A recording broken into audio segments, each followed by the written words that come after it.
This is Playhouse of the Morning. Quick round of Am I the Jerk, basically. Got a whole bunch of situations here we solicited for on the Playhouse Facebook page, and we're just like, well, have you ever been in a situation where you thought, boy, was I the jerk in this, or was I in the right, or somewhere in the middle? And we'll quick roundtable it, and you can certainly vote at 35270. Say, I thought that person was a jerk, or I don't think that's so bad at all. Am I the jerk? Case 1 of 3. My boyfriend is mad at me because I don't enjoy taking showers with him. I refuse, in fact, as much as he tries and begs. Says that really turns him on. He thinks it's sexy, but he's 6'3" and I'm 5'2", so I freeze my butt off anytime he's in the shower with me. I think that's time for me and me alone. I just want to shower by myself, and I told him, no, never. I don't like it. Tried it once, didn't like it. He's offended and says he's rejected. Am I the jerk for not doing this for him? I don't think you're a jerk, but when you say you tried it once, did you try it once with him or somebody else? Because if it was somebody else, that's not fair. And I do think you need to try it once with him at least, or just make it like a once-a-year thing for his birthday. Fine, I'll get in the shower with you. I do agree. One person is always going to be cold. It doesn't matter your height. Going to be cold. Now, if you like own your place, could you maybe get like, there's other shower heads you can have. Get like a rain shower. I don't know, something with a more wide spray. Yeah, I just think someone's always going to get cold, and it just, elbows get in the way, and if you're actually really trying to clean yourself in there, it's difficult. I get it, though. If you don't like it, you don't like it, and you shouldn't have to do something that you don't really care for, though. Yeah. When you talk about that being like you time and stuff like that, I still think you're thinking about the shower as the utility that it's for, and that is to clean your body. Let's be honest, it's something else to him. Yeah, that's why I think just give it another try. Make him happy. You don't have to do it every time you shower. I probably agree, though. I think you're a jerk if you didn't at least give it a one try.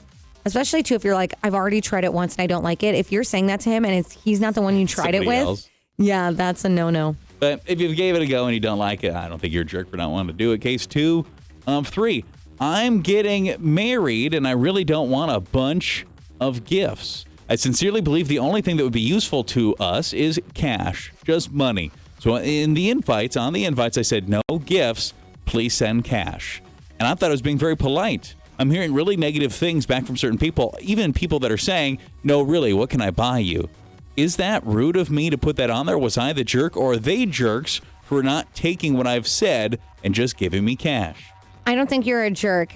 I think it's a little strange, but no, I last year went to a wedding, and on the invite, it did say monetary gifts only, please. Mm-hmm. And I've been to a wedding where they put like the QR code to scan to their PayPal so you could just give them money.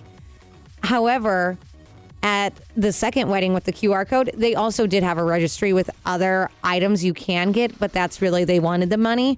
I don't think it is weird. There's, I think, a way to go about. I would just like look up like how to only ask for money. I guess you already sent out the invitations. I don't know. I was going to say there's wedding planners and things like that that can help you say the right terms. I don't think you're a jerk, and here's why. A lot of what those traditions were based off a different time, and there used to be where it seemed like everybody was getting married at the same period of their life, and they're like early 20s. All our parents got married at like 22, right? They're like all early 20s, and they don't own any dishes, and they don't own a toaster, and they don't own any silverware. And so that wedding registry ends up being a lot of necessities and things you need. But if you're getting married at a point where you have all those things already, what are you going to register for? I don't think you're rude at all. I agree. That is like usually what is on the registries. And then that makes me wonder, like, how have you guys been living this whole time without silverware or plates? Eating with hands, probably off the floor, maybe. I don't know. You have to have those. Yeah, it made more sense to me when it's those necessity things where it's like they really need these things. Yeah, and they're getting a house and they're moving out of their parents to be together. I get that. But no, I think you're fine asking for money. And finally, case 3 of 3, am I the jerk? I asked my husband his deepest, darkest fantasy that he's always been nervous to tell me. I said there has to be something that he always wished we would do, and he just didn't know how to bring it up. He told me, and I was so disturbed that I was quick to say, yeah, that's never going to happen. And he looked annoyed, and he said, you shouldn't have asked if you weren't willing to do it. Why would you ask me? Now I feel weird because there's this thing between us, this awkwardness, and apparently he's always wanted to do this thing that I'd never be willing to do. Was I the jerk for asking?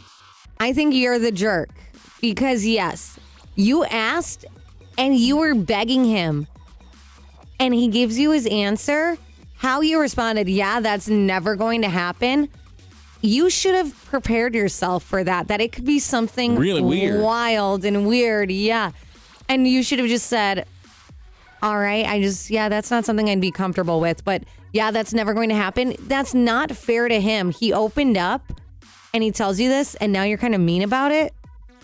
I agree. You got to go into that either one, prepared to do whatever the thing is, regardless of what the thing is. And if you're like, okay, that's not realistic because there's something that they could come up with, and I'd be like, no, thank you. You could pull like you know what? I gotta be honest with you, I don't know if I'd actually ever be comfortable doing that, but thank you for sharing that with me. I feel like there's a better way to have responded, even if you didn't want to do the thing. Yeah, I just don't think how you responded, you're a jerk, and you should have mentally prepared yourself when asking that question. Boy, and that could be like, honestly, not to go ahead and, predict the end of your relationship, that could be a relationship ender. If somebody says something that you're like, A, disturbed by, and B, not willing to do, that's just going to hang out there forever now. I think it would end mostly because of how she responded. Even if it was something she would never do, I doubt he was ever really going to tell her. It's not like he was going. It took a while for him to get her to, open up and get him to say it. And then he does, and that's what you do? No way.